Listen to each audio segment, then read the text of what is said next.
Praise the Lord, जय मसीह। परमेश्वर के पवित्र बाइबल से आज हम देखेंगे एक व्यक्ति के विषय में जिसका नाम अय्यूब है, जो खरा और धर्मी है। और इतना खरा धर्मी होने के बावजूद भी इसके जीवन में बीमारियां आती है, परेशानियां आती है, नुकसान होता है, क्षति होता है, अकेलापन होता है, कंगालपन होता है। फिर भी वो परमेश्वर को क्या कहते, वो फिर भी परमेश्वर में बना हुआ है। दूसरा व्यक्ति रहता तो वो छोड़ देता, परमेश्वर से अलग हो जाता। वहाँ पे हम देखते हैं कि अय्यूब के जीवन में किस रीति से परेशानियां आने लगती है। और यहाँ पे एक बार शैतान जो है वो पूरा पृथ्वी में डोल डाल घूम के जाता है परमेश्वर के पास। परमेश्वर पूछते हैं, तुम पूरा पृथ्वी में डोल डाल के आए, क्या मेरे दास अय्यूब पर दृष्टि की? अय्यूब एक धर्मी और खरा इंसान है। अय्यूब के समान कोई भी नहीं है। यहाँ पे परमेश्वर इस बात को कहते हैं तो शैतान कहता है परमेश्वर से कि अय्यूब यूं ही आपको नहीं मानता है, कोई भी आपको यूं ही नहीं मानता। आप उसको देते हैं तभी मानता है। आप सब कुछ ले लीजिए, छोड़ देगा। संपन्न है तभी मानता है। वहाँ पे हम देखते हैं परमेश्वर कहते हैं, ठीक है, तुम उसका सब कुछ ले लो, प्राण छोड़ के, आत्मा छोड़ के। परमेश्वर से शैतान कहता है कि आपने उसके चारों ओर सुरक्षा का बेड़ा लगाया, उसे कैसे कुछ कर सकते हैं? आप उसका सुरक्षा का बेड़ा हटाइए। इसके बाद हम देखते हैं परमेश्वर शैतान कहने के अनुसार सुरक्षा के बेड़ा को हटा देते हैं। उसके बाद शैतान अपने कार्यों को करना शुरू करता है। अय्यूब के भेड़ बकरियों को, पशुधन को खत्म करते जाता है डेली। कोई कर्मचारी आके बोलता है सब खत्म हो गया। फिर अय्यूब परेशान होने के बजाय टेंशन हो जाता, वो अपने आप को संभालता है, अपने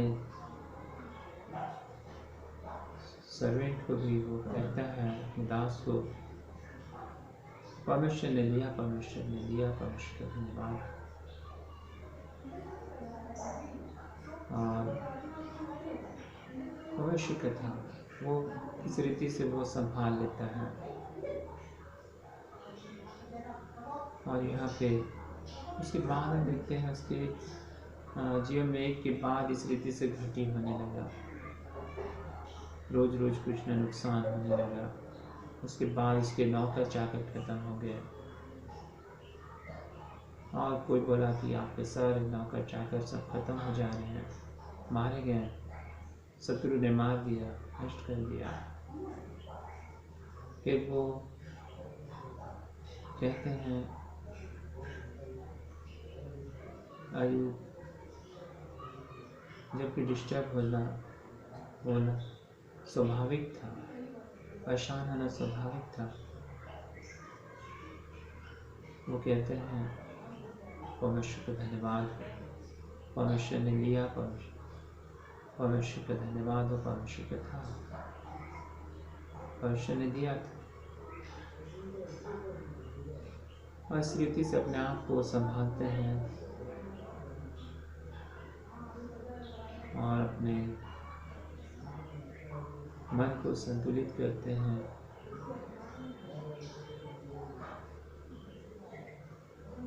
और उसके बाद हम लोग देखते हैं परमेश्वर के वचन में,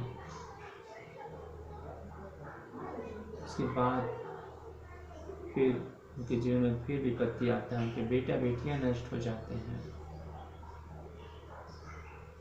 वो शैतान नष्ट कर देता है। फिर भी वो और टूट जाते हैं, क्योंकि उनका जो बुढ़ापे का सहारा वही थे। लेकिन वो फिर वहाँ अपने आप को संभालते हुए कहते हैं परमेश्वर ने लिया, परमेश्वर ने लिया, परमेश्वर का धन्यवाद हो। अपने आप को हर समस्या में संभालते रहें, अपने आप को संतुलित रखते हैं। क्योंकि इंसान जब अपने आप को नहीं संभाल पाएगा, या तो वो मानसिक रूप से असंतुलित डिस्टर्ब हो जाएगा और वो कुछ गलत भी कर सकता है। वो सोचेगा क्या जिए, कुछ भी नहीं है, जी के क्या करें। लेकिन परमेश्वर को धन्यवाद हो, ऐसे समय में वो अपने आप को संभालते रहते हैं। उसके बाद फिर उनके जीवन में फिर विपत्ति आता है। सिर के बाद से लेके पाँव के नाखून तक फोड़ा हो जाते हैं, घाव हो जाते हैं, पस निकलता है, उसमें से स्मेल बदबू आती है और इतना ज़्यादा प्रॉब्लम। और दिन भर वो खुजली लगता है और एक ठिकरा लेके वो राख में बैठ के खुजलाते हैं। इतना सब कुछ सही था उनके जीवन में, फिर भी परेशानियाँ आई। एक धर्मी और एक खरा इंसान होने के बावजूद भी बहुत बार कोई भी इंसान बहुत सही भी हो सकता है, लेकिन उसके जीवन में बहुत सारे प्रॉब्लम आते हैं। इसका मतलब ये नहीं कि वो जो बीमार है तो कुछ गलत ही किया हो तभी हुआ होगा। गलती से प्रॉब्लम आता है, लेकिन हमेशा ऐसा सही नहीं है। सही व्यक्ति के जीवन में भी आते हैं परख के लिए, बना है फिर भी विश्वास में परमेश्वर में। हम देखते हैं उसके बाद उसके जीवन में क्या होता है कि वो खुजलाता है, घाव से पीड़ित हो जाता है और वो उसकी पत्नी कहती है तुम्हारे घाव से बदबू आते हैं, महकते हैं। और वो उससे दूरियां करने लगती है। वो कहती है तुम परमेश्वर को भला बुरा कहो, भला बुरा कहो, तुम अब भी परमेश्वर में बने रहोगे, परमेश्वर को छोड़ दो, हो सके तो मर जाओ। और वो कहते हैं अयुब क्या तुम एक मूढ़ स्त्री की तरह से बातें कर रही है? क्या जिसने हमें सुख दिया, क्या उससे हम दुख ना लें? और इस रीति से वो संभालते हैं। और जो एक बहुत गहरा रिश्ता होता है वाइफ हस्बैंड का, और वहाँ पर जब एक दूसरे को कोई स्थिति से कह देता है मर जाओ या कुछ कर दो, तो बहुत ज़्यादा उसे लग सकता है। फिर भी वो अपने आप को संभाल लेते हैं। हम देखते हैं किस रीति संभालते हैं। फिर उनकी पत्नी उन्हें छोड़ के चली जाती है। अब उनको लगता है अब इसके साथ रहने से क्या है, ये तो कंगाल ही हो ही गया है, शरीर से भी इतना खत्म हो ही गया है, इसके साथ क्या रहना। अकेले हो जाते हैं वो उस परेशानी में।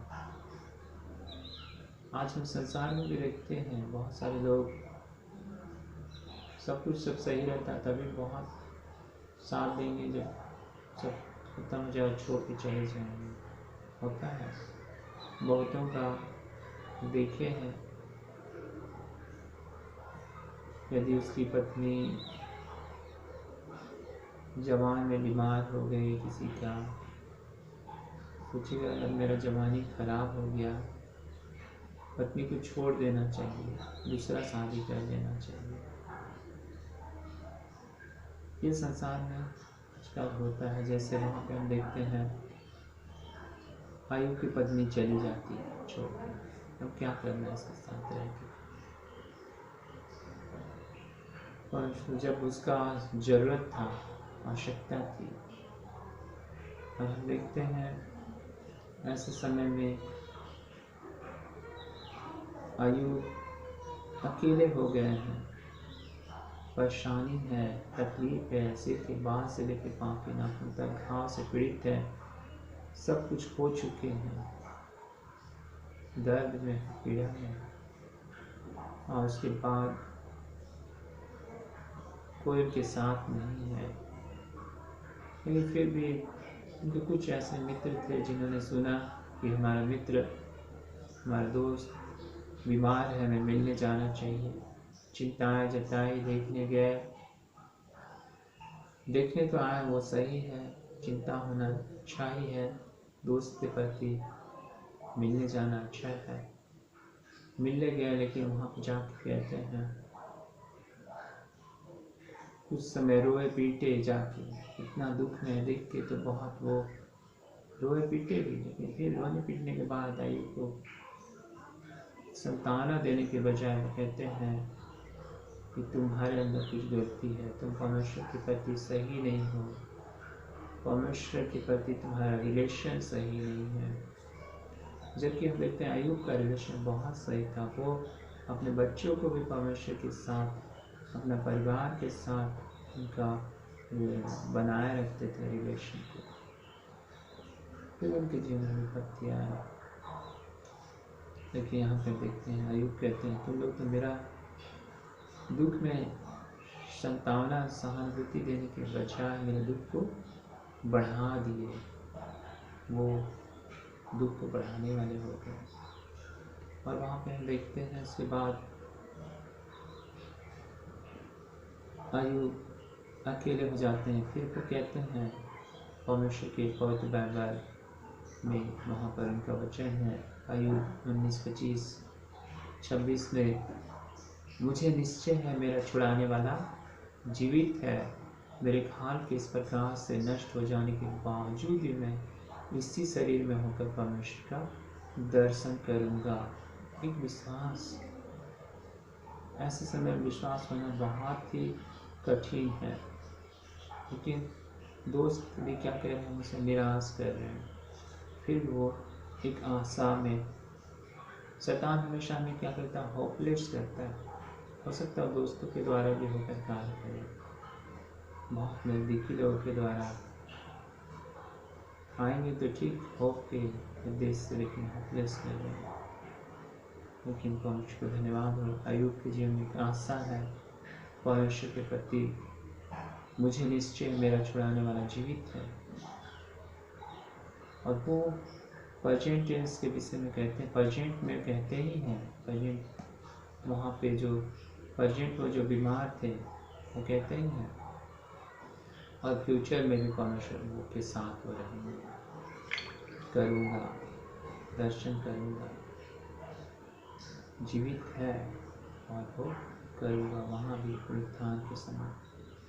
हम देखते हैं परमेश्वर ने उनके जीवन में कार्य किया, छुड़ाया। इतना सारा प्रॉब्लम होने के बावजूद भी उनका परमेश्वर में विश्वास था, परमेश्वर को धन्यवाद दिए। क्या हम और आप ऐसे परिस्थिति में परमेश्वर को धन्यवाद दे सकते हैं? सब कुछ हो जाए, सब लूट जाए, अकेले हो जाए, इम्पॉसिबल है, धन्यवाद देना संभव नहीं है। फिर भी अय्यूब धन्यवाद देते हैं। वहाँ पे हम देखते हैं परमेश्वर के वचन से हमारे जीवन में कुछ नुकसान होता है, कुरकुरे आने लगते हैं। बहुत बार घर में यदि आप खाना चढ़ाए हैं, वही गड़बड़ हो गया, जल गया, कुछ हो गया, दूध चढ़ा जल गया, खुद में लगेगा खराब, धन्यवाद नहीं निकलेगा, परेशान हो जाइएगा, घर के लोग भी कहेंगे, आप अपना दिमाग संतुलित नहीं रख पाएंगे। अय्यूब के द्वारा आप सीख सकते हैं। इसलिए परमेश्वर का वचन कहता है फिलिप्पी 4:4, Rejoice in the Lord. Again I say, rejoice in the Lord. प्रभु में सदा आनंदित रहो। मैं फिर कहता हूँ, आनंदित रहो। और परमेश्वर का वचन, नीति वचन में परमेश्वर का वचन कहता है, मन का आनंद अच्छी औषधि है।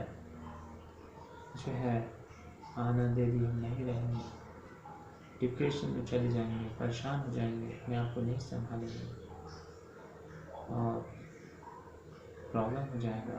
मन के सूखने से हड्डियाँ सूख जाती है, जिसके अंदर ब्लड बनता है, बोन मैरो के अंदर। और परमेश्वर कहते हैं यहाँ पे हम यही और एक व्यक्ति के विषय में हम देख सकते हैं, जिसका नाम हबक्कुक है। हबक्कुक जो एक भविष्यवक्ता है, जो एक समाज सुधारक थे, और वो समाज में होने वाले हर एक कुरीतियों के प्रति वो लोगों का जीवन जो सही नहीं था उसको सुधारने के लिए बहुत प्रयासरत थे। इतना प्रयास करते रहे, लेकिन उनके जीवन में लगा जैसे कुछ नज़र ही नहीं आ रहा है, सब कुछ गड़बड़ ही नज़र आ रहा है। वो हम और आप जो जीवन परेशान हो जाएंगे, इतना मेहनत करने के बाद भी कुछ नज़र नहीं आ रहा। तो हबक्कुक एक किसान का दृष्टांत देते हैं, अपने जीवन के उस मेहनत को किए, कुछ नज़र ही नहीं आ रहा था समाज सुधार के लिए, लेकिन फिर भी वो एक किसान की तरह से वो कहते हैं। वहाँ हबक्कुक 3:17 से 19 पद तक में, 3 अध्याय का 17 से 19 पद तक में वो कहते हैं, क्योंकि चाहे अंजीर के वृक्षों में फूल न लगे, अंजीर के वृक्षों में फूल न लगे और दाखलताओं में फल न लगे, जलपाई के वृक्ष से केवल धोखा पाया जाए और खेतों में अन्न न उपजे, भेड़शालाओं में भेड़ बकरियां न रहें और न थानों में गाय बैल हों, तो भी मैं यहोवा के कारण आनंदित और मगन रहूँगा। तो भी मैं यहोवा के कारण आनंदित और मगन रहूँगा और अपने उद्धारकर्ता परमेश्वर के द्वारा अति प्रसन्न रहूँगा। कहते हैं, यहोवा परमेश्वर मेरा बल है, वह मेरे पाँव को हरियों के समान बनाता है, वह मुझको ऊंचे स्थानों पर चलाता है। ऐसा हबक्कुक कहते हैं किसान के विषय में। एक किसान जो मेहनत करता है इस उद्देश्य से कि वो उसका फल होगा। मेहनत वो करता है, किसानी करने में भी बहुत सारा खर्चा है, मेहनत है, समय है। और देखते हैं वो एक पेड़ के विषय में कहते हैं, अंजीर के पेड़ में फूल न लगे, फूल नहीं लगेगा तो फल का कोई आशा नहीं है। फल कहाँ से होगा? फल होगा तो या उसे बेचेंगे, खाएंगे, उनका जीवन यापन होगा, और वही नहीं होगा तो बहुत निराश हो जाएगा किसान। और उसके बाद और दाखलताओं में फल ना लगे, दाखलताओं में फल ना लगे। अंगूर का जो लता है उसमें फल नहीं लगा, अंगूर का सीजन आया और फूल फल ही नहीं हुआ, किसान दुखी हो जाएगा। कैसे वो बेचेगा, कैसे खाएगा, कैसे पैसे आएंगे, और निराशा स्वाभाविक है। उसके बाद वचन कहता है, जलपाई के वृक्ष से केवल धोखा पाया जाए और खेतों में अन्न न उपजे। जलपाई के वृक्ष से, जलपाई ओलिव ट्री को कहते हैं, और उसके जो जलपाई के वृक्ष से केवल धोखा पाया जाए उसमें भी लगता है कि हाँ फल है, फूल है, लेकिन यदि वहाँ जाएं, जैसे गर्मी के दिनों में मिर्ग मरीचिका बोलते हैं, धूप के दिनों में लगता है दूर में जहाँ पानी झिलझिल झिलझिल करता है, लगता है आगे पानी होगा, हिरन जाती है लेकिन पानी नहीं रहता है, प्यासे रह जाती है। किसान को लगता है वहाँ जलपाई में वहाँ फल फूल होगा, लेकिन वहाँ जाता है कुछ है ही नहीं, धोखा मिलता है और किसी रीति से निराश हो जाएगा वो।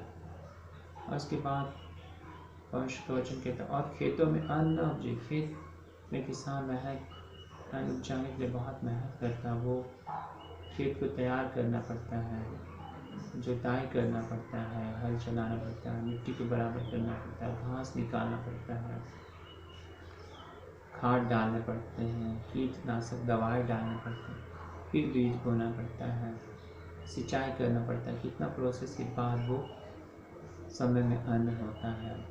जब तक फसल तैयार होता है सिंचाई करना पड़ता है, खाद डालना, फिर भी कुछ ना हो तो किसान क्या होगा, दुखी हो जाएगा। बहुत सारे किसान इसीलिए सुसाइड भी कर लेते हैं, देखते हैं समाचार सुनने आता है। हमें लगता है इतना हम कर्जा लिए थे, बैंक से लोन ले लिए, अब हुआ रहता तो भरते, हुआ ही नहीं, कहाँ से भरेंगे, बेचेंगे कहाँ से, खाएंगे कहाँ से, भरेंगे कहाँ से, निराश, सुसाइड, यही होता है। तो या तो सिंचाई का देना है, ट्रैक्टर वाला का देना है, जुताई का कहाँ से देंगे, निराशा भरना स्वाभाविक है। लेकिन यहाँ पे वो कहते हैं नौचे भेड़शाला में भेड़ बकरियां न रहें। जो भेड़शाला है, गाय गोरु का जो भेड़शाला, जो जहाँ वो गाय गोरु का जो घर है वहाँ वही नहीं हो, भेड़ बकरियाँ ही नहीं हो जो भेड़ बकरियों के लिए बना हुआ है, तो एक खालीपन लगे। और थानों में गाय बैल न हो, जहाँ गाय बैल हो रहने के लिए बना हुआ है वहीं गाय बैल नहीं रहेगा तो वो खाली खाली लगेगा, सूना। और एक खाली पन में भी धन्यवाद देना असंभव नहीं है। हरियाली समय में धन्यवाद देना आसान है, सुखाड़पन में, सूखी अवस्था में कुछ नहीं, फिर धन्यवाद देना बहुत ही कठिन होता है। ऐसे समय में धन्यवाद देना। लेकिन हबक्कूक कहते हैं आगे 18:3 का, तो भी मैं यहोवा के कारण आनंदित और मगन रहूँगा। कुछ भी नहीं हुआ, मेहनत तो की, समय तो लगा, लेकिन आम आदमी निराश हो जाएंगे। लेकिन वो कहते हैं, उनसे हम सीखते हैं, वो कहते हैं तो भी मैं यहोवा के कारण आनंदित और मगन रहूँगा। आनंदित के साथ साथ मगन भी रहूँगा, क्योंकि यदि इंसान आनंदित नहीं रहेगा तो प्रॉब्लम होगा, बीमारी होगा, टेंशन होगा, अशांत होगा, और अशांति से और बीमारी होता है, उसके ब्लड पर उसका प्रभाव पड़ता है। तो हम लोग लिखते हैं यहाँ पे, उसके बाद पवित्र वचन कहता है, वो कहता है मैं यहोवा के कारण, कुछ है नहीं है, परमेश्वर के कारण से फिर भी आनंदित और मगन रहूँगा और अपने उद्धारकर्ता परमेश्वर के द्वारा अति प्रसन्न रहूँगा। अति प्रसन्न रहूँगा, उद्धार, बचाया जाना, प्राण का बचाया जाना, परमेश्वर के राज्य में रहने के लिए अनंत जीवन का वारिस बनाए परमेश्वर। इस कारण से मैं आनंदित और मगन रहूँगा। कुछ हो नहीं हो फिर भी धन्यवाद वहाँ पे हम देखते हैं, वो कहते हैं यहोवा परमेश्वर मेरा बल मूल है। यहोवा परमेश्वर जो है मेरा बल और मूल है। बल का जो मूल, जो पेड़ का हम लोग जो देखते हैं, जो हिंदी में लिखता है, जो मूल जड़ जिसमें पेड़ टिका रहता है, एक आधार बेस परमेश्वर हमारा, वो हमारे आनंद का, ताकत का वही है। और वह मेरे पाँव को हरिणों के समान बना देता है। हरिण पाँव की तरह से उछलने कूदने वाला, वह मुझको मेरे ऊंचे स्थानों पर चलाता है। ऐसे समय में भी हम देखते हैं, हबक्कुक से सीखते हैं, इस रीति से वो कहते हैं कुछ हो चाहे नहीं हो, फिर भी मैं आनंदित रहूँगा। धन्यवाद। अय्यूब से सीखते हैं, वो कहते हैं सब खत्म होने के बाद भी धन्यवाद, धन्यवाद, धन्यवाद। तो आज इसलिए हम यहाँ देखते हैं, इससे हमारा जो शरीर पे जो खराब प्रभाव पड़ता है टेंशन से, इससे बचने के लिए हम अय्यूब से सीख सकते हैं। इस रीति से अय्यूब ने हर बात में धन्यवाद दिया। परमेश्वर को धन्यवाद हो। इन वचनों से प्रभु हमें, और इसी तरह से हम अपने परिवार में मेल से भी रह सकते हैं। कुछ अगर परिवार में कुछ नुकसान भी हो जा रहा है, फिर भी हम संभाल सकते हैं अय्यूब की तरह से। यदि नहीं तो डिस्टर्ब जाए, प्रॉब्लम होगा। परमेश्वर का धन्यवाद हो। इन वचनों से हमें परमेश्वर आशीष देवे। जय मसीह, प्रेज़ गॉड।